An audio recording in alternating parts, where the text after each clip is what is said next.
then I guess. What's up, everybody? We back. You guys have always asked us for reviews and what we think about this album, what we think about that album. You know, and as you know, that is 5 of us, and it's hard to cover it all. You know, we're just gonna break out, man, and just touch on them. You know, one-on-one. You know, maybe even solo. You've seen Mike and B do solo reviews, maybe even as a trio. But just a way to kind of put out more content. You guys can hear us talk about albums that we like, that we talk about just, you know, on the side, you know, that are not recorded. With this one, sitting down with the 430 to talk about Lil Orange and Jeremiah. Jeremiah J. 430. Feeling what we're saying about this review. The link is in the description. Click that. You can buy the album off iTunes and show your support, and also fan funding, man. You know, a lot of you guys appreciate and show us love on Twitter, Facebook, everywhere. And if you guys appreciate what we're doing, we appreciate it. If you can throw $1 or $2 there, you know, out there, to help your boys, continue to put out work. But that's on you, man. If you're feeling, kind. Anyway, this is getting a little long-winded, so I'm gonna jump into it. B. You didn't let B talk about his? Oh shit, my bad. What you got going on, B? So yeah, when you, man. yeah. My bad, B. Hey, you know what we talking about? You know, these reviews and shit. Yeah, I know. I feel you. So go ahead and let the people know what you've done. I'm kind of like rebranding my channel. I'm still gonna be talking about beat tapes and such, but I'm also gonna be talking about video games because I know. Based on Twitter, people know I'm a video game head, so they'd be like, "Yo, B, what you think about this game?" And "Oh man, you played this game yet? And are you waiting for this big release?" So it's like, "Yeah, I am. I got it. I beat it already." So then I thought, like, you know what? Humble bragging. Yeah. So I'm like, you know what? Why don't I just also add video game talk on my channel as well? First one is gonna be Batman Arkham Knight, so be on the lookout for that pretty soon. And I'm also doing my top 5 mid-year B tapes of the year so far. So. And I also did a collab review on my channel with Neil Drops. Shout out to Neil Drops for doing that collab when we did the Pete Rock Peace Instrumentals Volume 2. So, and I just also uploaded Knowledge Hood Dreams. And I might put in some beat videos. You never know. I mean, I might throw that in there. Surprise, every now and then throw a beat video in there for people that's always wondering, like, yo, you chop this up or you should make beat videos. So I'm like, okay. YouTube.com/BZ430. You got a Twitch account?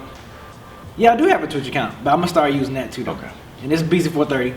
All right, everything the 430. BZ430, dude. So yeah, I have a Twitch account. I'm gonna have to start using that a lot more and like kind of broadcasting and sharing my gameplay and stuff.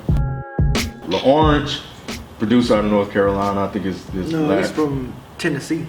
Nashville, Tennessee. Sure. I believe so. The wiki says. The wiki does. Somebody said he was from North Carolina. Oh, he probably is. Lil Orange, I mean, you feel free to correct us. Feel free to correct us if you're watching this. Stuff might be on. I thought it was Tennessee. Incorrect online, and if it is, I'm sorry, but blame the online. Online. Blame the internet, huh? Yeah, blame the internet. I think his last project was what, the Working Days? Yep. Solo? Yep. Jeremiah J is out of Chicago.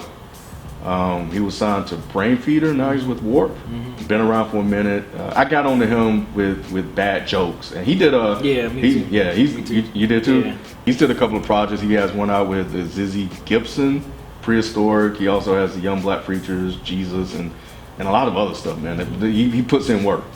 So they got together to put out The Night Took Us In Like Family.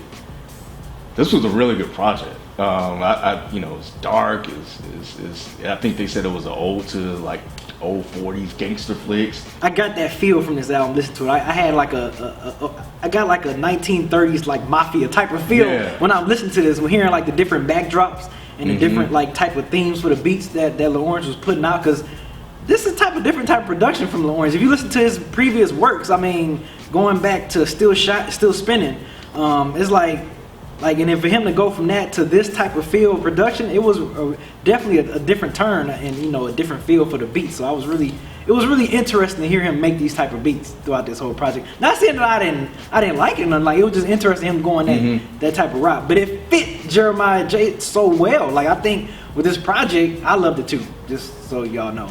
I think with this project, I think for them too, I think with Jeremiah J's type of subdued flow, like, it's really like, you know what he kind of remind me of on certain songs? Who's that? a mixture of Blue and Earl, like on that joint Ice Obsidian. I think I'm saying that right. Yeah, I know. Didn't his delivery kind of sound like Earl a little bit? Not saying like he's biting or nothing like that, but like it just kind of put me in that because like you said, it's so dark. Yeah. It's jazzy too. It's very dark, jazzy, and it's just like, oh man. But when I heard Ice Obsidian, I'm like, man, he kind of sounds like Earl, but which was dope though. It was dope as hell. I'm like, man, he kind of reminds me of Earl on that particular song. Ice Obsidian is probably my favorite track. It is. And I'm pissed because it's only 1:47 seconds. That bass line is so menacing. Like, you know, I just wanna roll down the windows, you know, and at late at night, like 12:01, just be riding through some hood somewhere. Right. Every time it comes on, I'm just like, ooh, get him. And then all of a sudden, and the way he ended the second half, like you felt like there was gonna be more, and then he just chopped that bitch off. I'm like, you motherfucker. Ice Obsidian, man, that shit. See, you know, to me, you know, an album's good when you have a different favorite track all the time. So for me, like I think the first one that I really loved a lot was Ignore the Man to Your Right. I think featuring Homeboy Sandman. Yeah, that was my joint. All I Need with a Gift of Gab from Black Alicious. That was another one. Then it was towards one of the tracks, Starry Eyed Balcony Walkers. That's another one that was my favorite. So it was like almost every time I listened to this, every other time I listened to this, I always had like a different favorite track, you know, and even though this album meshed very well, and if this makes sense, but everything still sounded a lot different. I don't know if that's kind of weird or a good thing or a bad thing, but it felt like with every different track, I still got that same dark feel, but a lot of the tracks still sound completely different for me for some reason. I think that's a credit to L'Orange and the way he did the production, because you can listen to this as one complete album, one complete story, or you can listen to it in the individual parts, the 4 parts that are on here. And he does a good job of kind of filling in some gaps if you kind of lose place when you listen to the lyrics with some of the the skits, the samples that he uses. Ice Obsidian just really became my favorite track, this week. But Taken by the Night was my joint. That's the one I think he sounded like Blue for some reason. Like, like just voice wise, like damn, he sound just like Blue. Go ahead. Kicking Glass. Man, was that the one we said I make the baritone sound like Mariah Carey? Yeah. Nick. Yeah. I was like, oh, he's a Louisville Slugger. It was another line. I was like, dang, man, Jeremiah, don't do it to him like that. Death Valley was the video, and was the video, right? I think they put a video up for Death Valley. It kind of really made it that much better for me, just seeing, the guy in his head doing this stuff, and the black and white, visuals that they had behind it. And at that point, I was like, I think around that time, or maybe even before that, I was like, yo, we need to talk about this album, because it was receiving, a lot of props and praise, but I felt that in some form or fashion, we needed to at least have a discussion about it some way. And that's why I wanted to do this album, because I didn't want this to go unnoticed by us. Like, we could talk about it on Twitter, but it's not the same. It's not the same. There's a lot of people that's watching us and that look for dope albums, and this is one that you have to check out. Yeah, people. And it's like, once again, Mellow Music Group. It's like they always find a way. Every time with every release, it's like they putting out something that's just like, man, where you guys find these artists from? Like, how are y'all getting this great quality of hip hop? Open Mike Eagle, Quelly Chris. It's just like all these guys, they just find this, like, man, they're just so creative. And the thing about Jeremiah J I like is like, his flow is so subdued, his voice is so monotone. But just like Kai and Rock Marciano, he be saying some slick. He's slick with the wordplay. You gotta really peep him out. Same thing with Blue. Like, sometimes Blue can be very monotone, but Blue is very, very slick with the wordplay. So, for them two, they mesh very well as far as marriage on this album.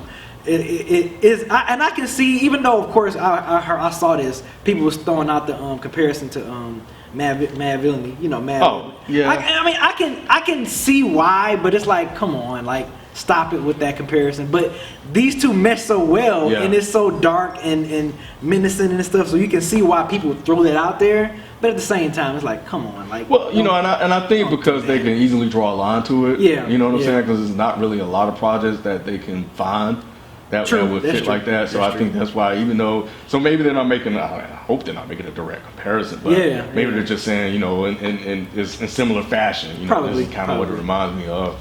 And I but took it as me and knowing me, I probably took it as a direct comparison. Like they may you have. stupid ass, like you know. But other than that, you could be right though. You could be on to something. Yeah, I mean, I didn't see how they wrote it. I didn't, you know, so they could have been saying that, but you know, like you say, you get it. I get it, but you know, now I think this stands alone, you know, by itself. Jeremiah J, you know, and I'm like you, man. Orange, normally his stuff is really, really soulful and jazzy. You know, And for him to make this type of production, man, it just shows, I guess, the talent. Yeah. That, you know, the creativity that this dude can go. Like he probably, and you know what? And I think this is probably his idea. Like this was probably his doing. Like, you know what? Look, for you, Jeremiah, I want to make this type of. I think we can do this type of sound, and I'm gonna craft this type of sound for this album. And it worked. Like sometimes producers can do that, and it can be like, you know, Lawrence, you know, I appreciate you going that route, but it didn't work. You know, stick to what you know. If it ain't broke, don't fix it. But for him to kind of go this route, man, I think it really stands the talent of him, man. And for Jeremiah, I mean, he wasn't outshined with the guest features. He held his own. Like I said before, him and them beats, man, they meshed very well together, man. I can't say enough how much I really enjoyed this album. I think Kai's Grief Pedigree was you know, when you mentioned that, I was like, yeah, you guys haven't heard Kai's Grief Pedigree. Like, man, I know that's another one we should talk about. Like that's crazy, man. Yeah, like, we failed on that one. Yeah, I know. Go listen to it. Jeremiah J, you're right, man. He's slick with it. He's slick with it. You definitely have to pay attention to what he's saying. So overall, man, this album is great. I encourage everybody to pick this up. Because it's worth it. If this is what you're into, if this is the type of stuff that you like, you will not be disappointed.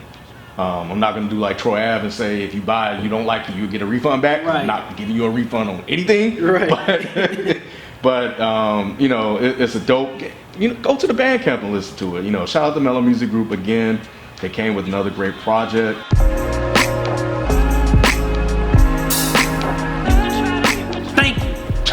Thank you, and thank you for this album. I mean, it's I can go on and on really about how much I really enjoyed this album. Love that dark feel, love the gritty beats. Orange, I really appreciate you going a completely different route. I'm thinking you was gonna go the Orchard Days route or whatever, and you're still spinning route, but you took it somewhere I didn't expect, and I loved it. So Jeremiah J, man, you slick with the wordplay. I love the MCing on here. I don't think we gave you enough props, but dude, you was definitely dope on this project, man. I really appreciate it. So thank you guys for this wonderful album. Together, you guys definitely work really, really well together, and neither one of you outshined each other, and that's sometimes rare when it comes to these type of projects.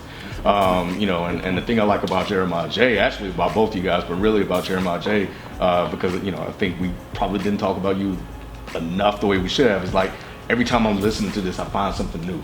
You know what I'm saying? Like I just heard the baritone, you know, sound like Mariah Carey. You know what I'm saying? I just heard that recently this week, and you know, so yeah, and that's what I like when it comes to an album like this. When I have to sit there and listen to it and kind of, you know, figure out like, you know, like picking out the different parts. And like you said, you can listen to it in 4 different pieces, you know, as short vignettes, or you can listen to it as an album. So as a complete body of work, is versatile. You know what I'm saying? And it gives you, you know, you can listen to it in a multitude of different ways. So, man, you know, part two. I'm gonna put that out there. We need a part 2. Not even just a part 2, but just another project. Okay, yeah, another project. Another project. Yeah, because this was excellent work. So much so that, you know, I was hitting B up like, yo, we need to do this, because I felt like as a show, as a hip hop show, this was something that we needed to cover in some form or fashion to you know, put a spotlight on this. Whether it was the crew or just us two. Whether it was the crew or just us two, right? Yeah, absolutely, man. Because it's just high quality work. Keep doing what you guys doing. Everybody, you watching this, also hit that download link, man. Support. Go pick this up. You can get it on Bandcamp. You can get it on iTunes or whatever. But Jeremiah and Lawrence, thank you. I'm pulling the Modest Media too. Thank you. Thank you.